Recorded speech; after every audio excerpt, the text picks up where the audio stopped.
मन को एकाग्र कर लीजिए। डिक्टेशन शुरू होगी अब से 3 सेकंड बाद। स्टार्ट। उपाध्यक्ष महोदय, वर्तमान वित्त अधिनियम सदन के सामने प्रस्तुत है।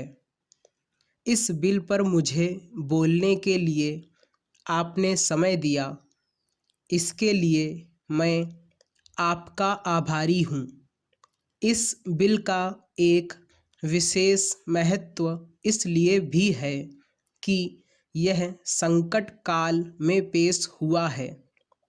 चीन ने हमारे देश पर हमला किया, देश पर संकट आया, राष्ट्र को चुनौती मिली और इस चुनौती को हम सब ने स्वीकार किया, जिसके लिए पैसे की आवश्यकता हुई।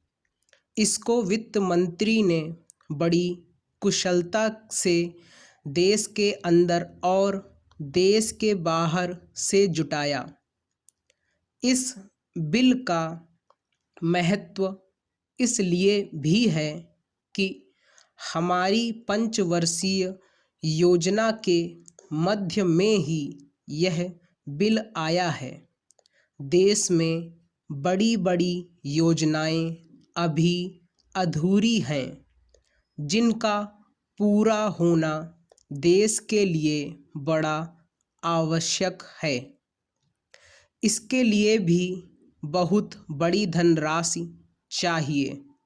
देश पर संकट आया और देश जागा। कोने कोने से लोगों ने पैसा और सोना दिया और अपने लड़के तक फौज में दिए। इस देश में किसानों और गरीबों का जो वर्ग है, उसने भी दिल खोल कर इसमें सहयोग दिया। उसके बाद जो उन पर अधिक बोझ कर के रूप में पड़ रहा है या अनिवार्य बचत योजना के रूप में पड़ रहा है, उसको भी वे खुशी खुशी सहन करने को तैयार हैं।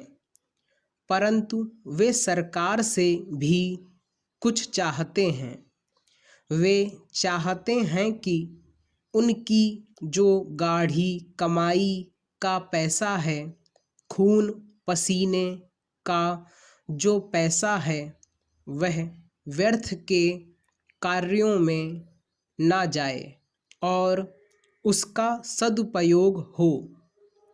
इसके अतिरिक्त उनकी कुछ अपनी दिक्कतें और परेशानियां हैं, जिनकी ओर सरकार का ध्यान चाहिए। इस आपातकाल के समय में तो उनको इन आए दिन की कठिनाइयों से राहत मिलनी चाहिए। ऋण लेने में और अन्य कार्यों में जो अड़चनें पड़ती हैं, वे दूर की जाएं। किसान भारत की रीढ़ है। अगर इनको सुविधाएं दी जाएंगी तो देश आगे बढ़ेगा। आज जहां देश के साधारण लोगों ने इस सरकार का हाथ बटाया, वहां एक वर्ग ने, जो कि धनी वर्ग कहलाता है, अपने साधनों के अनुसार सरकार के सुरक्षा कार्यों में सहायता नहीं की। मैं यह नहीं कहता कि उन्होंने बिल्कुल सहायता नहीं की, लेकिन अपनी स्थिति के अनुसार सहायता नहीं की।